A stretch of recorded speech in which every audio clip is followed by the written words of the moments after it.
The following is a presentation of the Belly Up Sports Media Network. 1420 Sports Bar Podcast, for beer, the sports talk, and a whole lot more.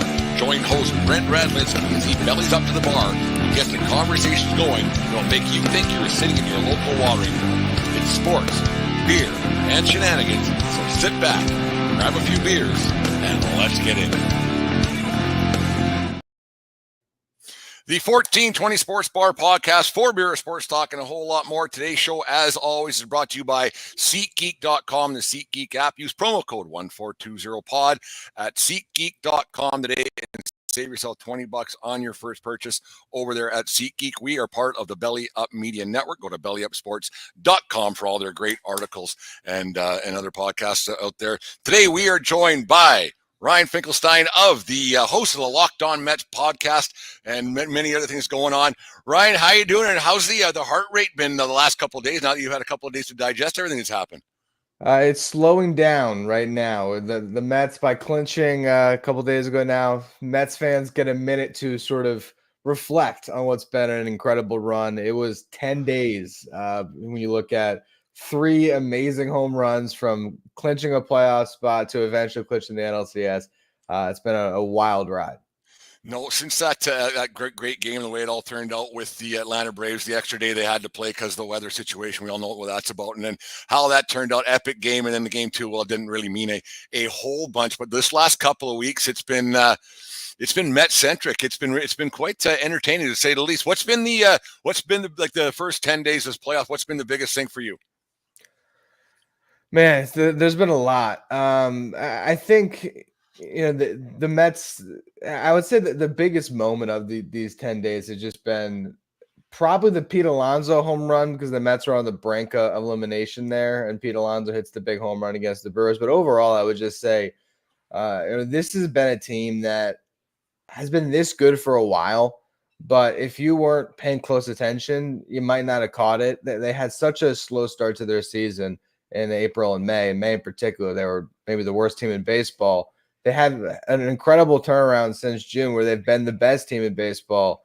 And now I think people are starting to see what the Mets have built, and they've just built a great team. And I think team is a big part of it. Those guys came together a couple months ago, and they've really ridden this thing out. And they're now 4 wins away from the World Series. That's the thing. 11 games under 500 at the end of May. Did you? Was it?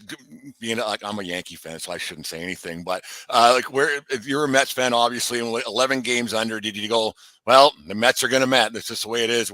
Did you kind of lower yourself or did you lower your expectations, or did you always think that this team's better than what they're showing? It's funny. I was listening back. One of my listeners had pointed out to me, like, I should do a whole podcast based on the show I did all the way back on May 30th. This was when the Mets were 11 games under, and Jorge Lopez, the Mets relief pitcher, gives up a home run to Shohei Ohtani, gets thrown out of the game for arguing a check swing, and launches his glove into the stands. It was a really big moment of just the Mets that were spiraling, and you kind of compounded last year's disappointment to the beginning of this season in May. That was so frustrating. And I was listening back to what I was talking about it at the time, and I was clearly out on the Mets then. How could you not have been? But the story that night was Francisco Lindor locked the doors of the clubhouse and spent 20 minutes having a players-only meeting where they talked about accountability. And then Lindor met in front of the media and spoke for 11 minutes and answered all the tough questions that you need to as a leader in New York. And throughout that show, I said, this could have been a turning point for the Mets. I'm like, it could be a situation where it got so bad that it couldn't be anything but better from this point, and maybe the Mets start to play better baseball. I had no idea then what was in store, but there was definitely a clear turning point there, and the Mets have just ridden a crazy wave since that players' meeting. You said a turning point for the season, but I want to go back 4 years now. Jesus, 4 years. But I remember when during the pandemic and everything, sitting in my basement, had nothing else to do, so I started the stupid podcast. And then I remember when when the sale happens, Cohen bought the team, and I said to a lot of people, I said, this is a game changer. This one's going to change the way ownership is, not just in baseball, but in professional sports. And you got to say that Mr. Cohen is the MVP pretty much of this Mets franchise, saving it obviously from the demise of the past ownership group, but then to getting it to where it is today. And when the guy's got 14 sheets or 14 billion in the bank, not just 14 million, but billion kicking around, and you're a fan of the team, that's a game changer, no matter what team you are. Now, what do you say about Steve Cohen and what he's done for this franchise?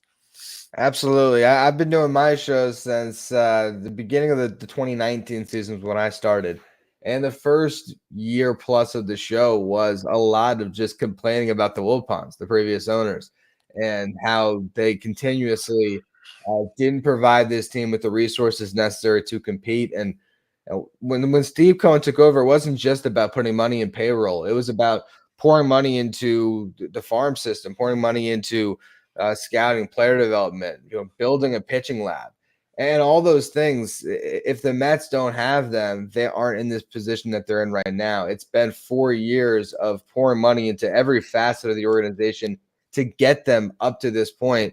So I think Steve Cohen is a huge part of it. And then the other side of it was getting the president of baseball operations that really could run the show. And since Steve Cohen came in, there was a couple searches. The first one to just get anybody in the door. No one wanted to work for the New York Mets when Steve Cohen first took over.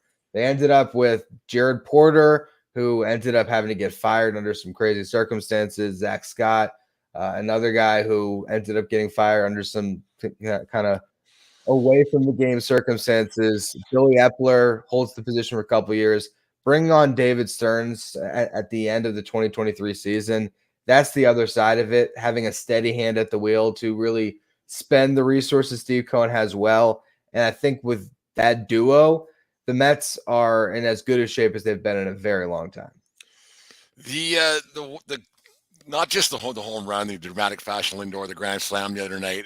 The one thing that I liked about that is and I'm not old guy, get off my lawn right now. I'm not doing that, but there was no bat flip. There was no pounding of the chest. There was none of that stuff. And I'm not against that by any means, but the calmness that he did, and Lindor had an air of confidence. So yeah, this is what I'm here to do. And this is what I did. And this is what it is. What was your thoughts on that? When as soon as it was hit, I knew it was gone. What was your thoughts with like the way he did it and the way he went about the post home run celebration? Yeah, during the season when Lindor had some big moments, we did see, Francisco Lindor roaring or, showing that emotion. This is a stone cold killer right now. And I think that's sort of his mindset.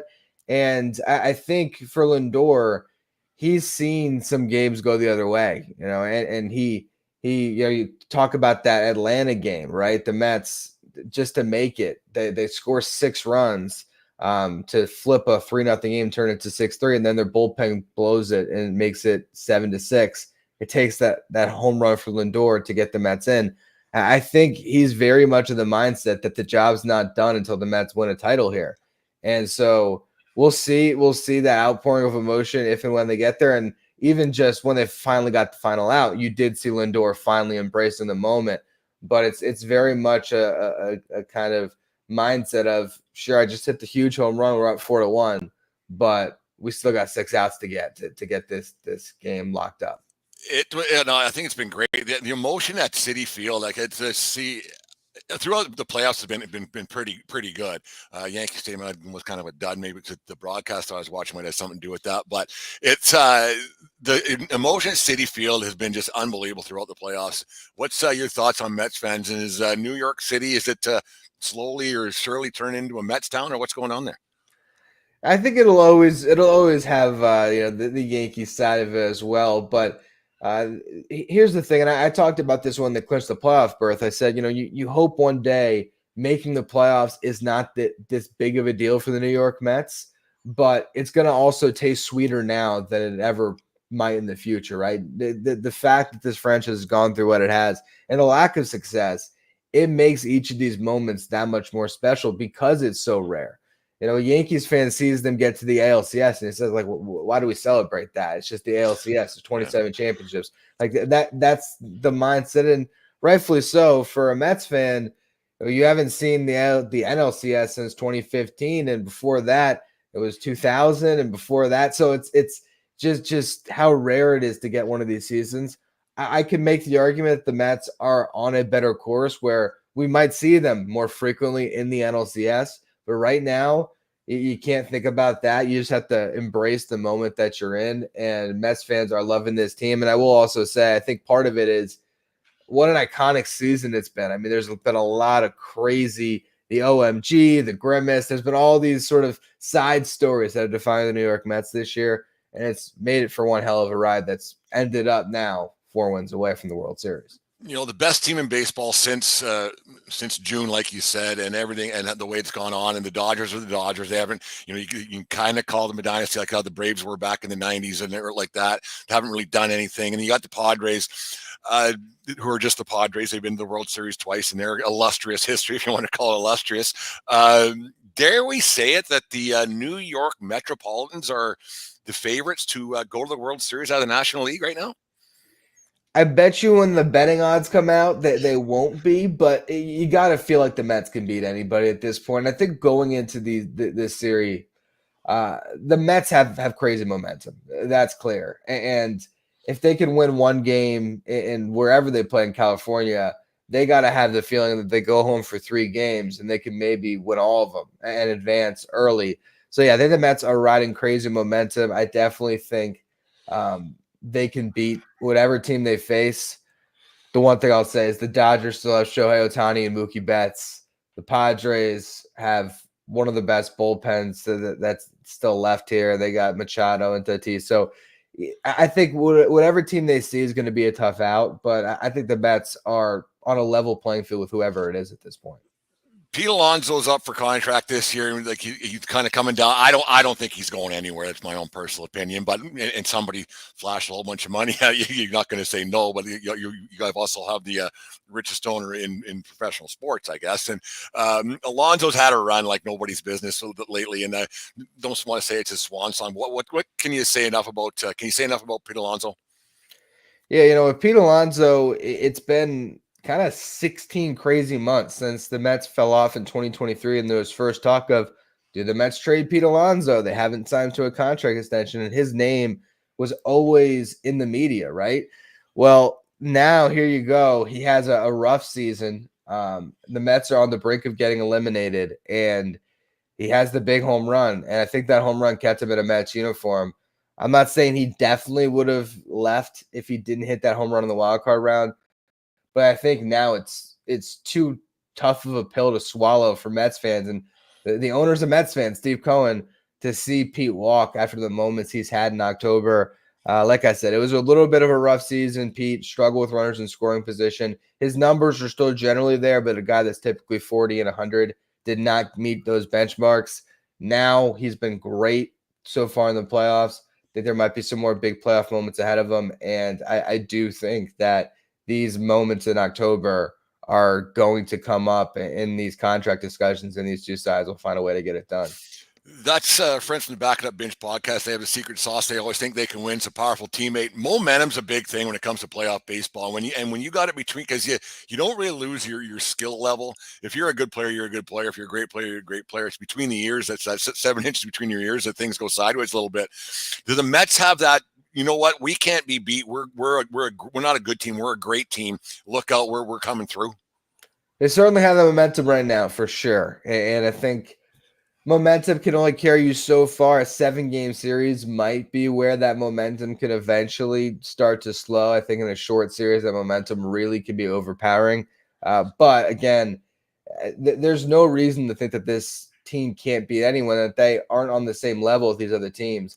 I can tell you some of my concerns, but overall, I just think that they have 4 guys at their top of their lineup right now with Lindor, Mark Vientos, Brandon Nimmo, and Pete Alonso. They're all giving great at-bats. They have a lot of depth to this team. They're going to get even deeper with Jeff McNeil probably coming back for the NLCS.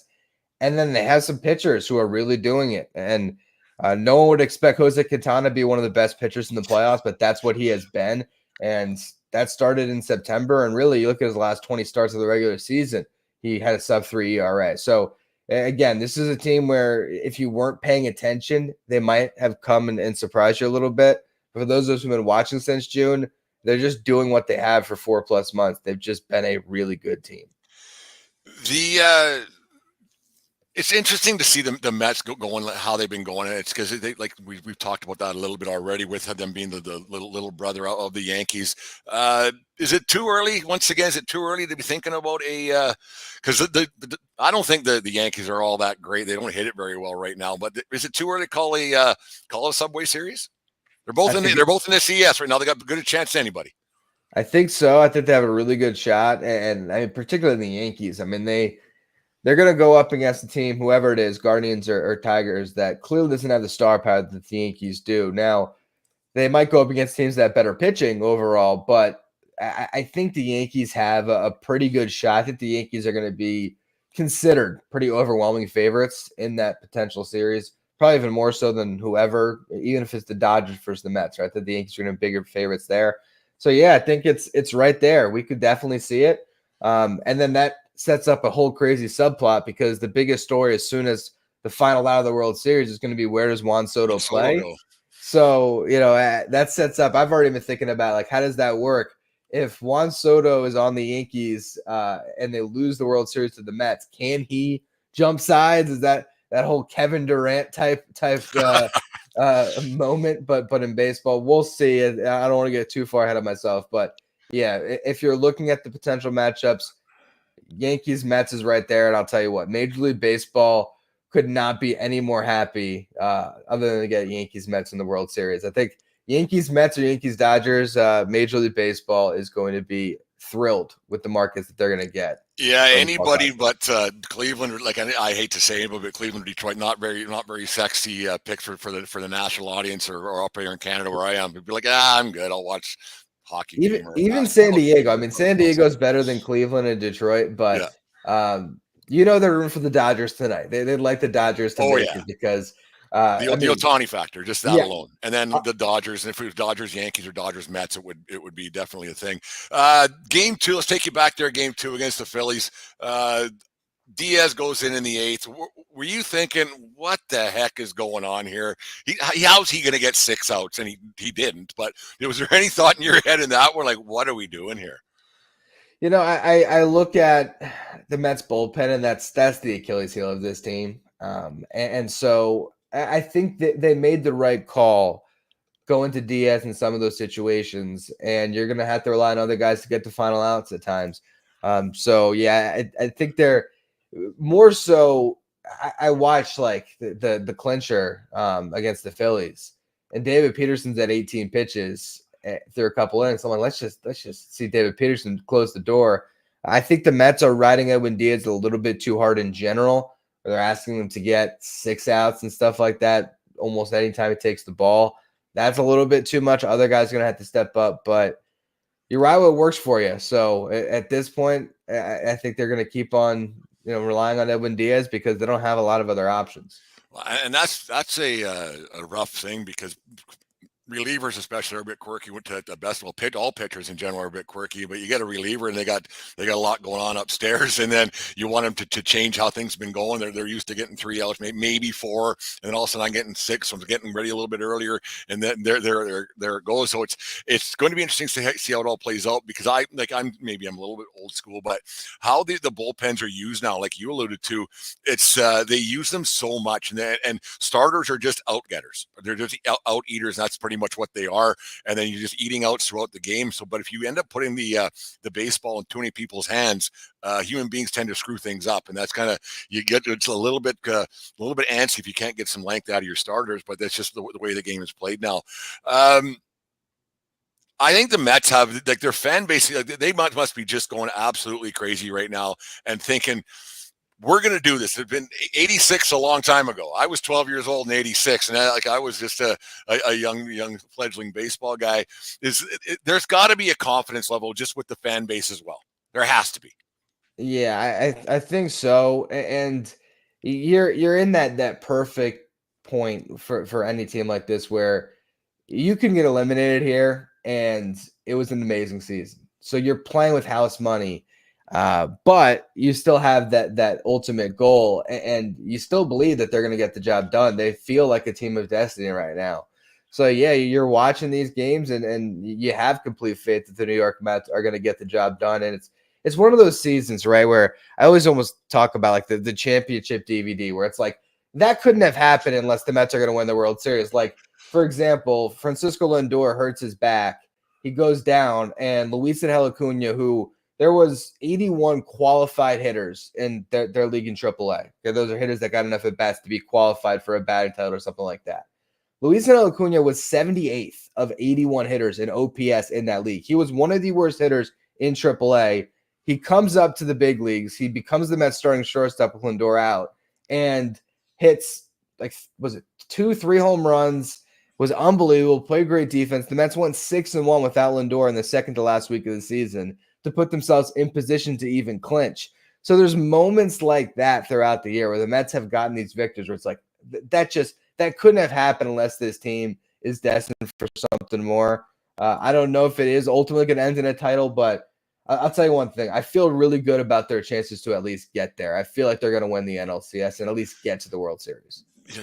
The championship DVDs. That's funny. I used to have all the time. It's funny how you mentioned that. And like you said, right, like when your team has a chance to win a World Series, if you're a baseball guy, or there's something about winning a World Series compared to the other major sports. But when your team had, because it's such a grind, 162, how many months, and you go to spring training, and when your team has a chance to do it, there's no better feeling. And when the way you watch a game is just different, and the way your game day gets taken over. I know you're really busy with your podcast, so you got to watch it in a different light and writing for everything. So it's a little bit different way of watching for you. But when your team's got a chance to pull it off, there's no better feeling, because the game day, you're thinking about it a lot more, and what the matchup's going to be, and then you're chewing your fingernails down to your knuckles when the game is on. Is that kind of how you watch the game a little bit now? I know you have your job to do as well, but on the fan side of things, when you watch a game, are you fully engrossed in it? Absolutely. Absolutely. And I'll tell you, the last series was sort of refreshing because it felt like the Mets were staring down the barrel of elimination so much from the final week of the regular season to that doubleheader against the Braves to then the wild card round where, I mean, they were 3 outs away. They were trailing 2-0 to the Brewers, and you have one of the best closers in baseball in Devin Williams on the mound. And that is as terrified as I was as a Mets fan that this season was going to end, because I have been in it since May 12th. I've done a podcast about this team every single day. So to think about the prospect of that ending, it was a scary thought. And Pete Alonso came through with the big home run and sort of extended things. Now you almost feel a little bit, you're a little more at ease watching these games, knowing that there's now a 7-game series. You got to lose 3 times before you're out of it.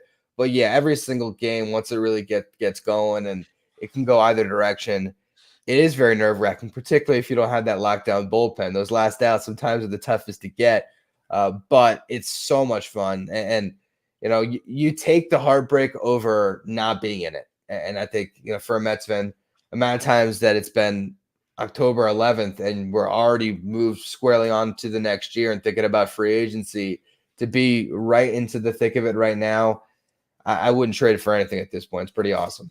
Like up here in Canada, like when the Jays were relevant in 2015 and 16, I think it was. It's the way people get engaged. Like people watch a little bit, but then when because the Jays are obviously Canada's team, and most Canadians, except for me, are Jays fans. But how people get engaged with it, and because nothing draws a crowd like a crowd, and it becomes the popular thing. And it was because you remember that Jays team back then, they couldn't lose for forever with Bautista and all those guys, and people get engaged in it. And then when they're in the playoffs and the bat flip game and all that was happening, it's great. And the way the momentum baseball picks up, the other sports don't pick that up the way it is, because I think that football is popular because it's popular. It's king, but it's king for a different set of reasons. But once baseball gets some momentum, people jump on the bandwagon, and I love it. Like I don't disparage against bandwagon jumpers. The more the merrier. Get on the baseball wagon and watch along with us, because it can go south quick until you get that last out. As Yogi said, it ain't over till it's over.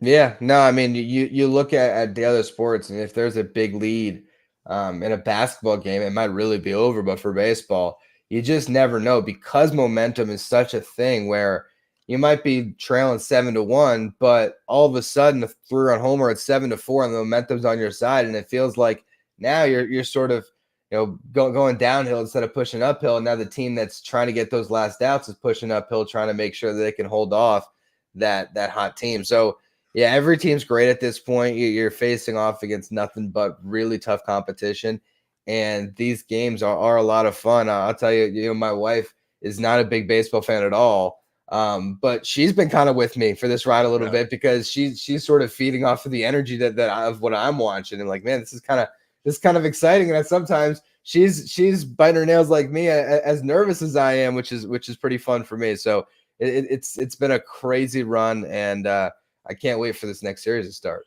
Let's move on. Let's go on to the 2 game 5s remaining for the DS with the National League and the American League.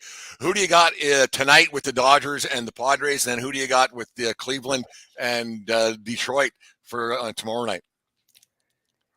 It's tough. For the Dodgers and Padres, it sort of felt like the Padres should make it for a while, just based on how well they finished the season. With that said, I feel like they should have got game 4 and game 5. There's something about being in LA, Shohei Ohtani, Mookie Betts. I don't know. I think the Dodgers might finally, put the Padres away here. We'll see.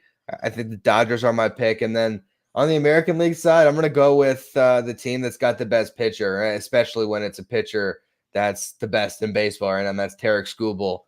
The fact that they got him to a game 5 where he can pitch them on, I think the Tigers get it done. But I wouldn't be surprised either direction for either of these series. Yeah, I got the roar of 24. I remember the roar of 84 with the Tigers. I got the roar of 24 moving on tomorrow night, and I think the Dodgers will find a way to get it done tonight. Mets versus whoever. Mets going to the World Series. I think so. I mean, I'll tell you that series, the way I look at it, to sort of give you kind of a quick preview, because I think no matter who's in, I think the strengths and weaknesses are pretty much the same. That the Mets are going to have an edge when it comes to just their overall depth of their position players and that momentum that this lineup has. And I think the Mets have the edge on the starting pitching over either team. You're looking at the Dodgers and Padres.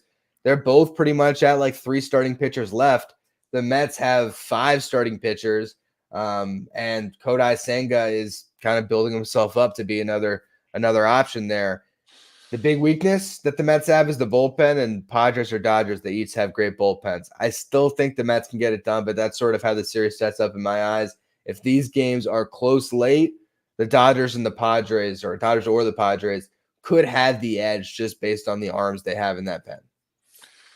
Eventually it comes down to a team of destiny, and like you were saying earlier on, all the things have gone right since the 1st of June for the Mets. And I think the Mets are on to something. That their fan base is pretty rabid right now. They're very enthusiastic. I can't see. I think the Mets right now are the favorites to win the World Series. I really do, and that's coming from a Yankee fan, so I shouldn't be saying that, because there's just the Yankees are just missing that certain something. I can't put my finger on it. Well, they can't hit is kind of one of those things. But I think the Mets have they're finding their way into people's eyes and ears and everything else. I think the Mets have a really good, better shot than anybody right now to win a World Series. I don't.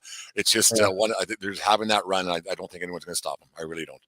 I think if you've been watching this team the way I have from the beginning, this is the year of Francisco Lindor. He has willed his team to this moment, and now other guys obviously have stepped up along the way. But Francisco Lindor has really turned in a special season where I do think the confetti might fall on him, and we might say, yeah, 2024. Sure, Shohei Ohtani went 50-50, and there was a lot of great performances. Aaron Judge had another monster season, but this was the year of Francisco Lindor. He was the best player of baseball. He was the best leader of his club, and he got a team that everyone thought was dead in the water at the end of the May, all the way to the promised land.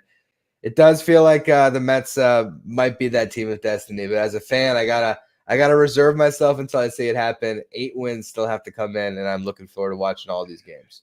8 big wins. There's a couple teams that are 8 wins away. There's a couple teams that are nine wins away, but it should be interesting to see how it all turns out. Ryan, tell everybody where we can hear your stuff and go from there. Yeah, you can find Locked On Mets wherever you get your podcasts and on YouTube. And also I do writing for justbaseball.com.